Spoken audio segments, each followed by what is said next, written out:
Well, we've changed venues here. We're underneath the airplane and we're going to drill some holes. See this spot right here? Right there in the bottom of that corner. We call it the crotch of the depression. This is the high point of the depression. This is the low point right in that corner. We're going to go to there. And of course, my pen has failed. This is for your benefit anyway, not mine. We're going to put this right there. I don't really care if it marks, just as long as you know where to mark. We want to drill a hole right there.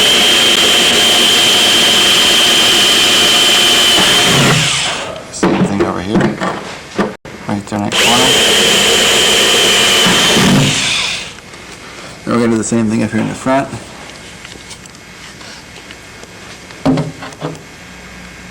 Oh, my arm is right in the way of the light, of course. Thank you, James. Oh, go ahead.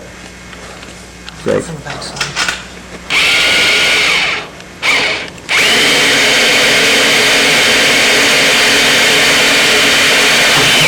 I have no regulages. James, you feel that? Is it on? Right there in the corner. Right there. Good deal. And the reason we're doing this, folks, is that we go to the top side now. I'll show you the positioning of the NG30 bulkheads. If you look right here, right here, right there, and right there. Those are my freshly drilled holes. Now I'm going to take the NG30 bulkheads. Take a look at that, James, and tell me what we're seeing. Sure. Move your earpiece. It's recording, you don't have to bother.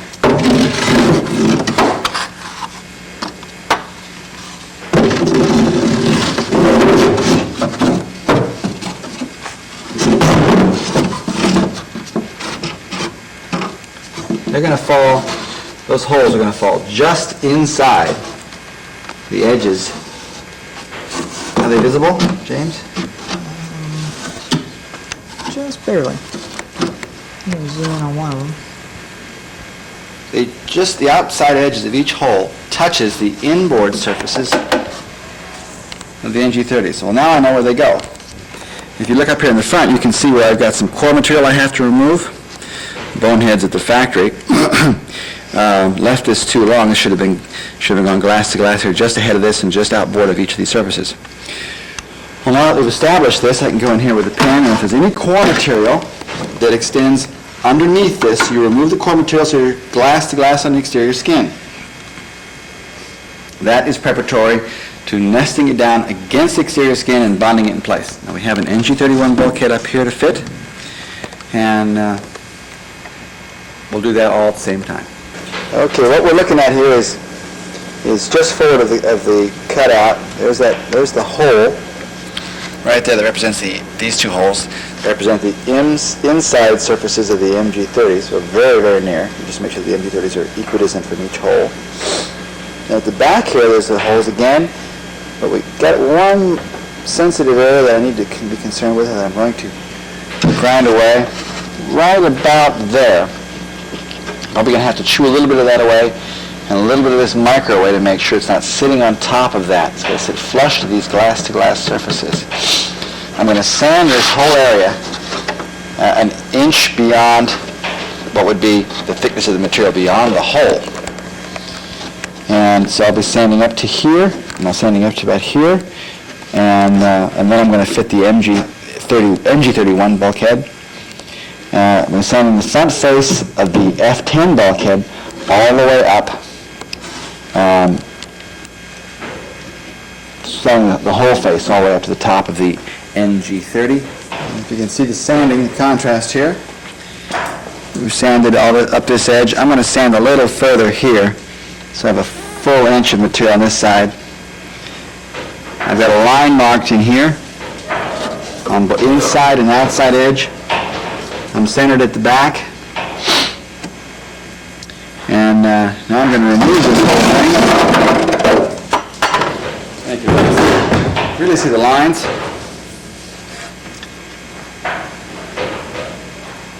And I'm I'm going to measure this direction 5/16 of an inch and make a mark and do one same at the other end. I'll extend these lines, of course, all the way down so that they're the same distance here as the hole at the back end.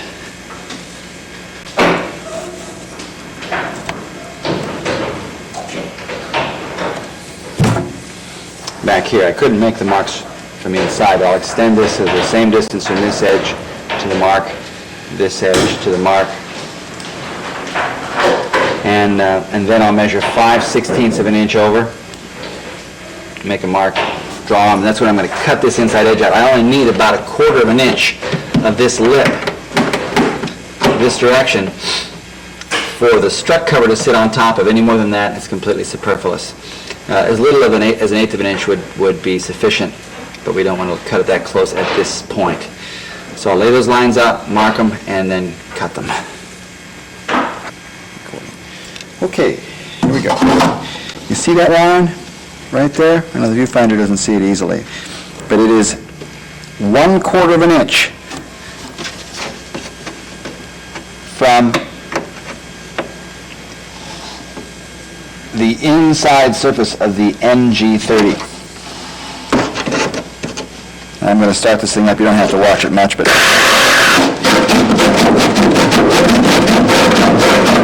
it'll be easier to true this up when you get it upside down. I've got a notch to cut here. Actually, it could be the full width of this opening for the strut to come up inside of. What you need to do is, after you've cut your NG31 bulk out, head out on the embossed edges, slide it in without the NG30 in place. See how it fits. Pick which face you want forward, the smooth face or the aft or the rough face. It's entirely up to you. I think you get smooth face facing aft. Sure. Okay. Slide this in here like this. Now it's important that the bottom of this not be bonded in. It'll allow it to flex. I'm going to pull this thing aft. I pop it around the corner here. Get it to fit. Take a look at it. See where it wants to go.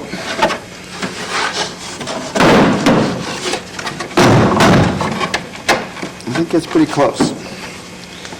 I'm going to take a good magic marker, and I'm going to run it around the whole thing.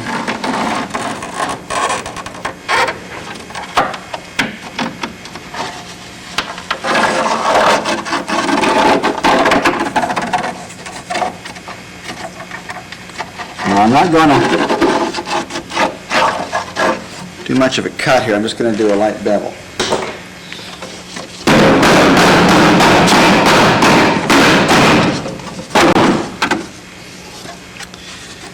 Bevel that off, and we'll see how it fits. Okay, we're back. That one bevel did the whole job, fit just beautifully. Still fits in there very nicely. You can see all those sanded surfaces on the NG30s and the consistent framing on either side of that sanded surface. So you can see there's about 1/4 inch sticking inside of the NG30s, and it's good all the way to the back. We just cut a slot here in the middle of the F10 bulkhead to facilitate this coming up.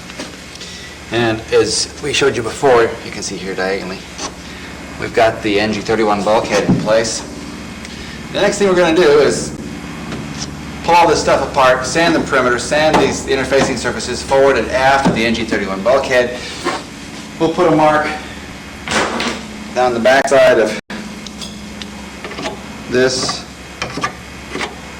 all the way down, sand 1 inch on either side of it, all the way down, 2 plies of tape in all intersections, 2 plies of tape here, lapping 1 inch here, all the way around the bulkhead, both sides, 2 plies all the way around the perimeter of the exterior, a layer of flocks in the corner where that 1/4-inch lip sticks inside. No glass in there, just flocks. And we'll have a couple of drywall screws, one at the top, one at the bottom, F10 into the NG30 bulkhead, keeping it centered. We'll probably use we'll use regular flocks there. And once it gets partially cured, it won't matter actually. The screws will hold it in place well enough so that you can pull all this stuff apart, slide it out of there, and put the 2 plies of glass in that corner. 2 plies of glass in that corner between the F10 and the NG30 bulkheads. You let that completely cure. Then you shave this off to match the outside face of the NG30s. And then you radius the corner, and then you put 2-ply bid lapping 1 inch on this surface and 1 inch fully onto this surface, both sides, all the way down. And at that time you can put a little bead of flocks here and here. That will finish the NG30 and NG31 bulkhead installation. There's one thing I haven't covered here, and James, go back to the NG30 to NG31 intersection. I'm going to pull all this stuff out of the airplane, sand all this stuff, and stick I think a 2x4 will fit in here, but I'll find something that fits in here perfectly. Clamp it in place. Extend the gear leg vertically, parallel to this member. I'll draw a center line down the strut that will coincide perfectly to a center line down this vertical member stuck between here. And I'll have it stick up above the surface, at least 2, maybe 3 feet up here. I'll have to remove this door, and I'll take a transit, which happens to be standing yonder with orange legs, and it has a vertical and a horizontal crosshair. I'll set the vertical crosshair on the center line down this member, which will guarantee that my strut is absolutely perfectly vertical. Okay, we're back. Wing is supported, clamps are off, and we're going to remove the bondo.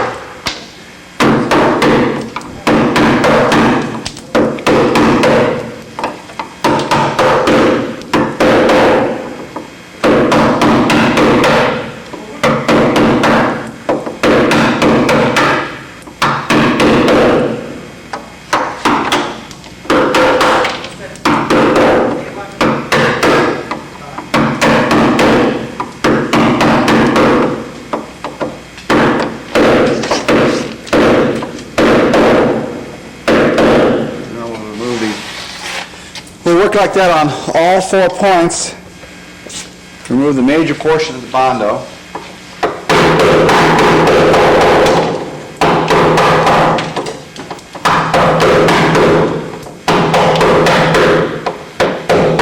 Just make sure it's well supported.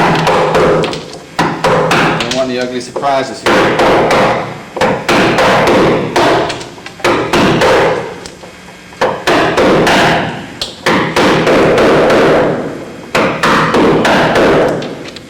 Chisel your structures. Okay, now this one just popped. Just let go. Let go. Okay, let's go all at once. Go back over to this corner.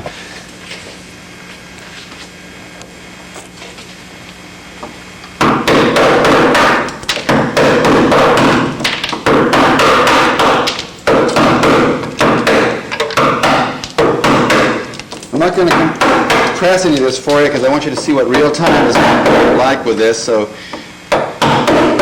you know when you are putting too much effort or caution in.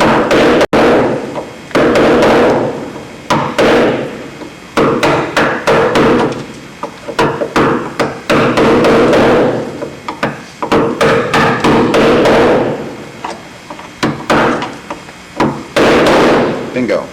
It broke. I'm going to go to the underside. The upper up here is already This is already debonded here on the inside surface, completely wide open. We can take that little piece right there off. Now I'd go ahead and pop this, but there is the possibility that you can delaminate carbon or glass on the opposing side. So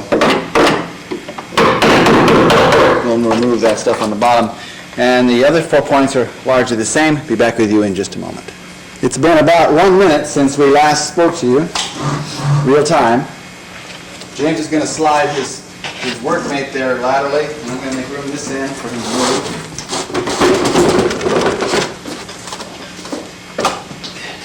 Keep going, James. That's good. Now we can show you what the end of the wing looks like. Tongue depressors and goo and all kinds of things in the way. That Bondo popped right off of there. There's the inboard end of the wing.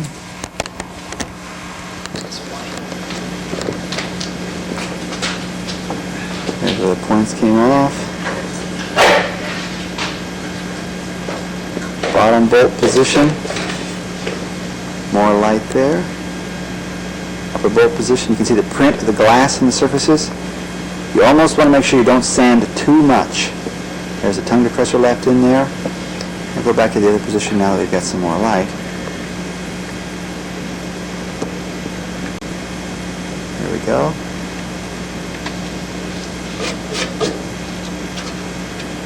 Solid. We're going to clean all these surfaces up. Clean the ones up on the wing, on the main spar as well. And then we're going to fit our bushings on this side. Repeat on the right side. What you see here is either I forgot to mention or James forgot to add, apply glass in the area where the holes are going to be. We put a 1-ply layer of bid there, wet it out with rest systems resin, and wait probably an hour or so from actually installing the bushings. We're going to start cutting bushings to length. As soon as it hardens enough, we'll trim it, opening out with a knife, slide the bushing in, measure its length, mark it, and cut it. Slide them in, check it again, make sure that you are slightly shorter than the total length of the hole. You do not want to be equal to or proud of the interior surfaces.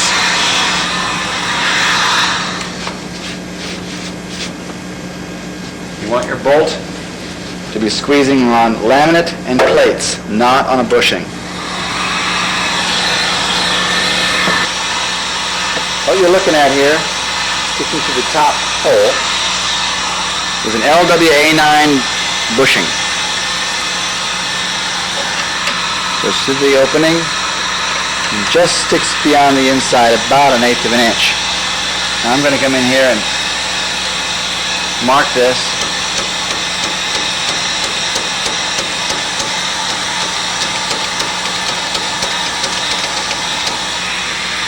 Pretty easy to see.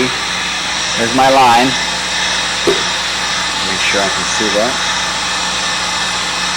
I'm going to grind to that. If I had a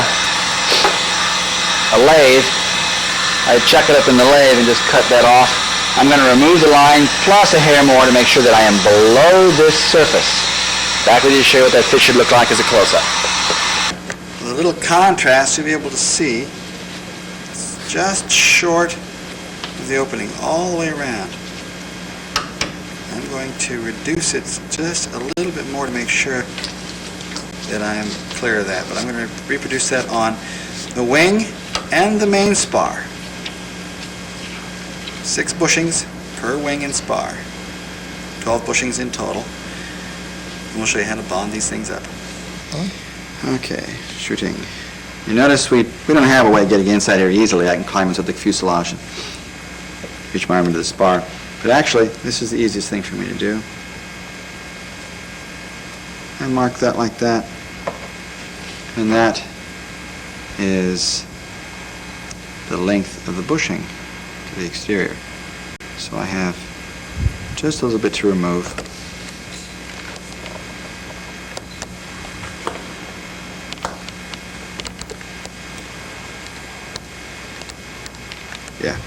just fine. I'll cut this off, and then I'll reach on the inside and check it. I slide this in here, and I notice it just sits off the surface just a little bit. This means there's a radius at the bottom of the shoulder. So I stick some sandpaper in there and put a little chamfer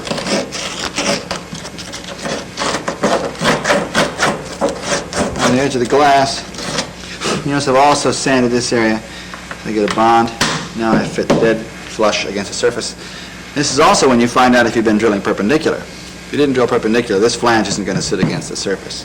And in this case, all three flanges sit dead flush against the surfaces.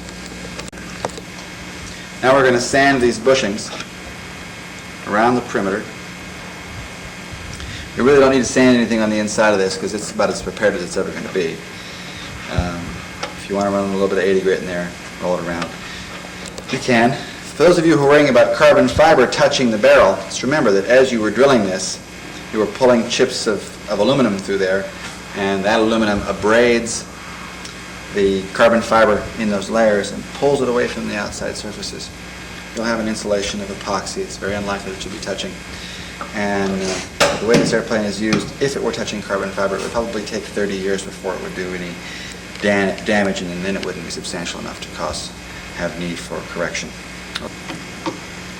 Okay, we got to drill a hole through the bottom here.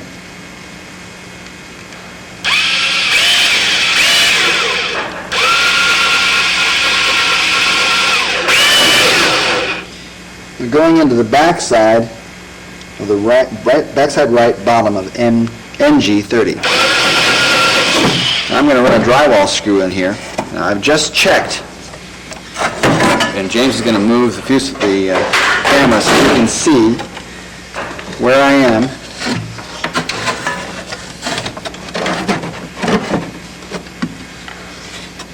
Can you see my side? Yep. I'm on the line, and that's going to be where I start from. The bottom of the fuselage seems to be pushing up a little bit right here, so I'm going to pin this side, rock it over until my line on the piece of lumber on the front of this NG30 is vertical, determined by a level and the transit. And James is going to show you the board over here real quick. This board has a line down the center that corresponds to a line down the middle of the front of the nose gear strut.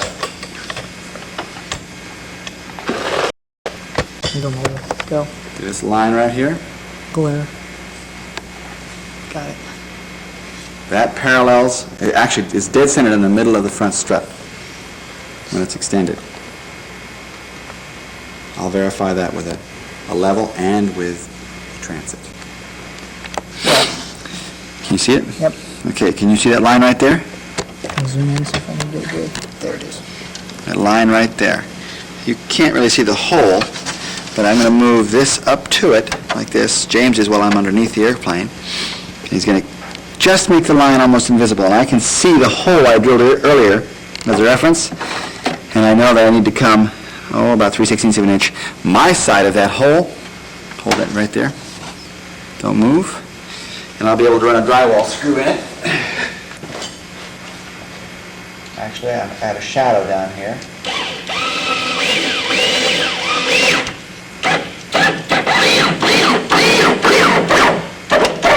You're in. Okay. You don't want to run the screw in the area of the hard point, which I just did, because you'll try and thread into phenolic, which it won't do. Now then, James is going to push this laterally until I find level, and then I'm going to screw it in place at the back here.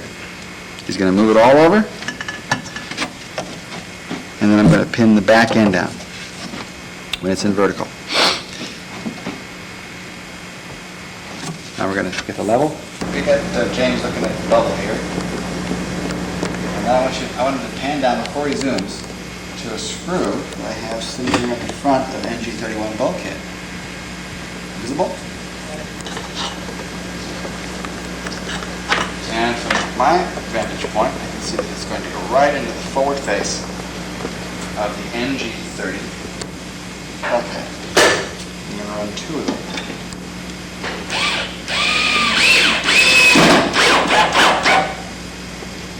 Check. Wahoo! I'm going to stabilize this a little bit more with one more on this side.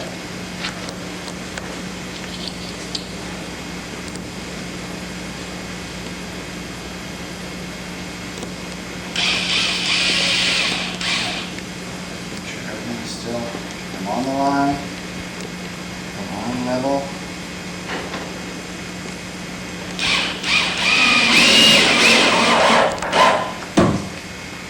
The bulkhead, absolutely spot on in the middle of the level. Now I know my front strut is in place. I'm going to run a screw in the side through the edge of my NG31 bulkhead. One here and one here. Run screws in from the bottom on the left side of NG30, and I'm going to run screws into the face, top and bottom of the aft end of NG30 through the F10 bulkhead. That will firmly establish the placement of NG31, NG30 front strut. Disassemble, sand all the adjoining surfaces, 2 plies of bit as we described before. Let cure. Sand the outside surface of the F10 bulkhead to match the outside face of the aft end, the vertical portion of NG31, and apply 2 bit around the corners as we talked about before. Next thing we're going to show you is, after I've done all the drilling and putting in all the screws, is I'll show you the placement of NG3 and NG4, which is the critical pieces that set up the geometry of the retract mechanisms for the front gear. Well, now I've got the NG30 in place. We've got to show you how to put everything here together. I'm going to go to the one here. Actually, an 1/8" drill bit would be very nice. So I'm going to stick this in here. What we want is to go from the center of this hole, this is as per the long easy plans, to the center of the 5/16" hole at a distance of 6.71 inches. Burt, where did you get that dimension? Or did you just do it so that they would try and measure that and you could have the last laugh? Well, I'm going to go to about 6.75 to 6.7. Fairly acceptable. Mark it.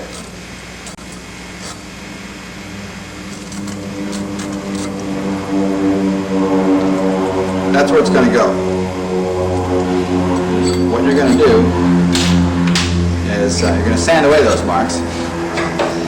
Sand it all the way around this area. Both sides, front face, aft face, the whole area.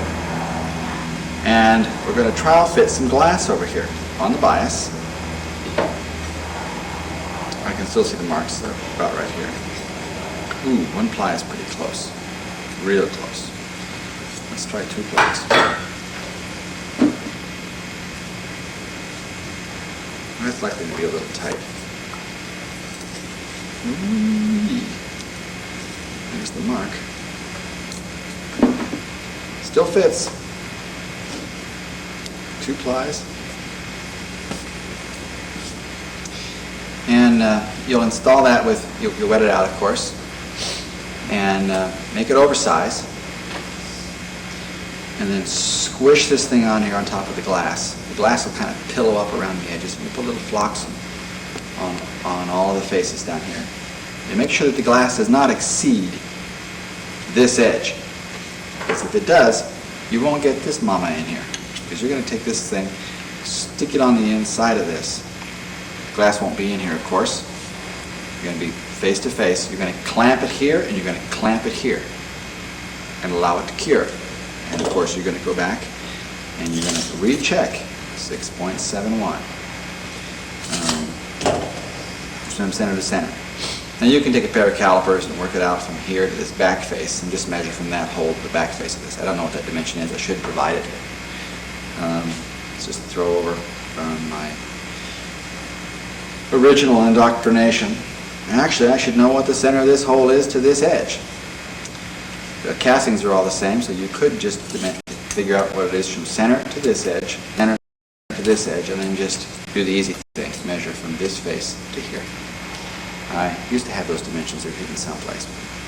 For now, just remember that the result is 6.71, which can be determined with a pair of calipers or dividers. And let cure. Then you're going to drill through here about the center between here and here, here and here. And you're going to run an AN3 bolt through here to prevent peel or any kind of release. Enough on that. Thank you. Oh, and one last thing. Sorry. You're going to sand the cadmium surfaces where they're going to bond in here, all the way around on the inside of this one, all the way around on the outside of this one. Bond in place with loose blocks. This inside here. Lightly clamp, clamp, let cure. We're back. We've done this already, right? Finished. Now, one of the things that should have been done a long time ago, still hasn't been done, a little wowie in this gear light. It doesn't really matter. What matters is this point and this point be on a straight line relative to the ground. We've established that point by using our level and all that stuff. And the next pertinent point is that when this comes up inside the wheel well, that this fits in position, which by the way occurs on top. And you might notice that it doesn't want to go in there. Well, you're going to get out your grinder. And you're going to grind and cut until it fits all the way in and against this bottom surface in here.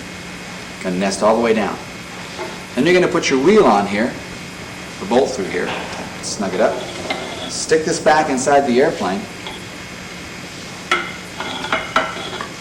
and bring it up inside the airplane, and your tire with 60 psi in it is going to miss the forward face of your instrument panel by 1/4 of an inch. A full 1/4.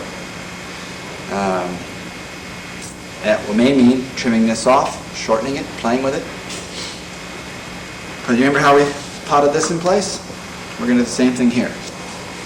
After you've got it sanded and fit and trimmed, and it goes up inside the airplane, 1/4 of an inch of clearance, you'll sand the, oh, and I might add, another very important detail, is that you have a plate that goes with this. It goes on the opposing side.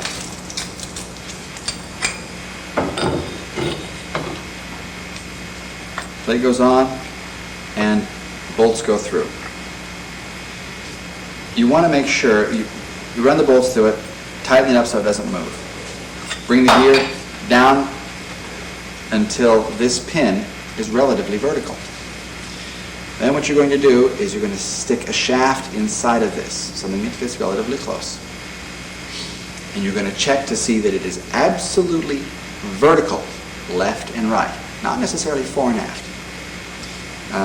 What you're concerned with it is if it is tilted to the left or to the right, the airplane will have a tendency to turn left or right. I forget which direction. I think if it's tilted to the right at the top, the airplane wants to go left, and vice versa. This casting, as is the case with the upper casting, is not justified to its center line. And it was not cast vertical to the pin. So we machine these. We clamp them to these two sides here, which are parallel. We machine off the bottom perpendicular to it, and we bore it. But there's nothing we can do to make all that work and get the true center of this. So you'll do whatever is necessary as far as trimming that is concerned to make sure that when the strut is vertical, that the caster pin is also vertical. I've fixed many long easies that had the guy just slid this up on the shaft, bang, trimmed it to fit, and made it fit tight on both sides, parallel everything, glue it together. Lo and behold, his airplane wanted to go left. And they all wanted to go left. So make sure you don't make that mistake. Remember, tire 1/4 inch from the instrument panel, and caster pin vertical. Sand the interior, pot, put the plate on, tighten it up, and then fill between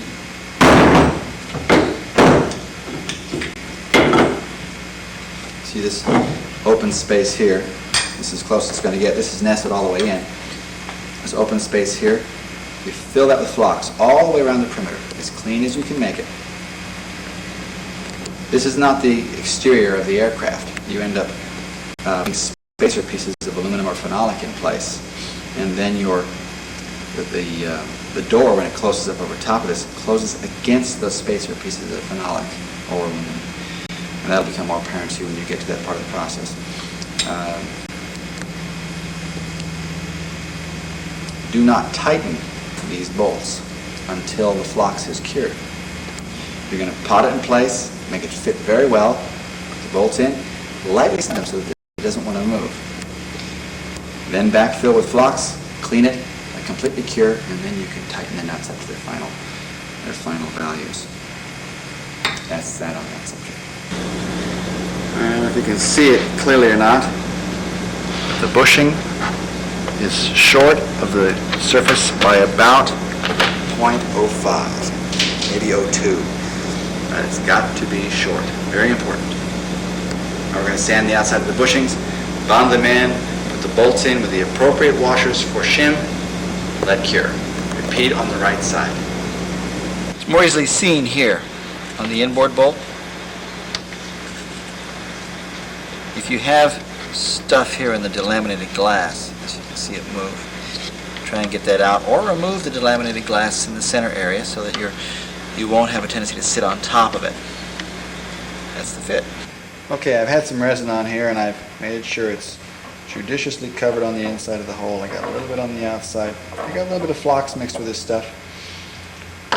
I sanded the outside of the bushing with 80 grit, put lots of scratches in it, and immediately covered it with resin. Now I stick it in the hole and I carefully, slowly thread it in, stick it. I'm going to do that to all 6 bushings. And I'm going to bolt them in. I take a bar of soap and I soap the hell out of the bolts.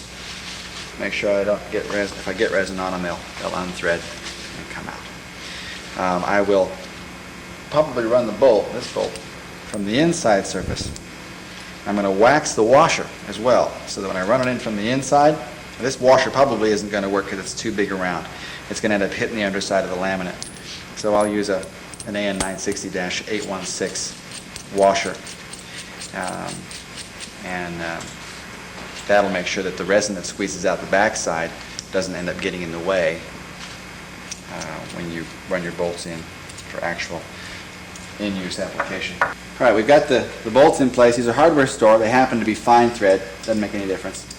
Took a bar of soap, spit on it, loosened up the surface, rubbed it into the threads, ran the nut on, which then lubricates the thread of the nut as well, and let them dry, and slid them in from the front side.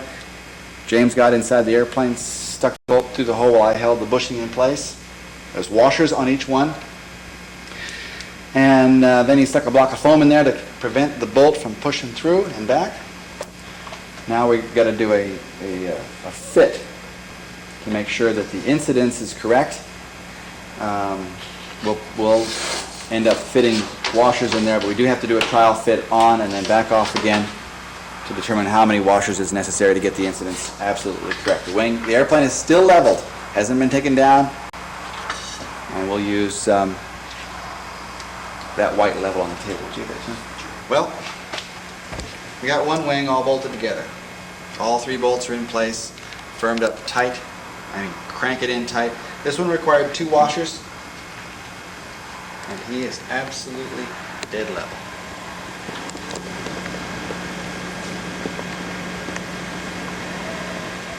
There's that 1/8 inch we were talking about here between the top of this and this. And right in here inboard, got about the same 1/8 inch. Top and bottom is almost identical inboard here. And the bottom of the main spar actually sits slightly below the main wing at the aft inboard outboard end, maybe by the 32nd of an inch, 16th of an inch or so. He'll do the opposite side, and then he'll check his span-wise level. Plus or minus a couple of inches really is no big deal. We've got plus or minus a 32nd on his wings at the trailing edge inboard, trailing edge outboard, and his incidence is absolutely less than aligned with, I mean, it's essentially perfect. From here, I leave James Redmond's place and I go back to Wayne Aaronsy, and we do the same thing on his airplane, but we're not going to videotape anymore, we're done. And when next I see you, it will be some other portion of the aircraft. Thanks so much.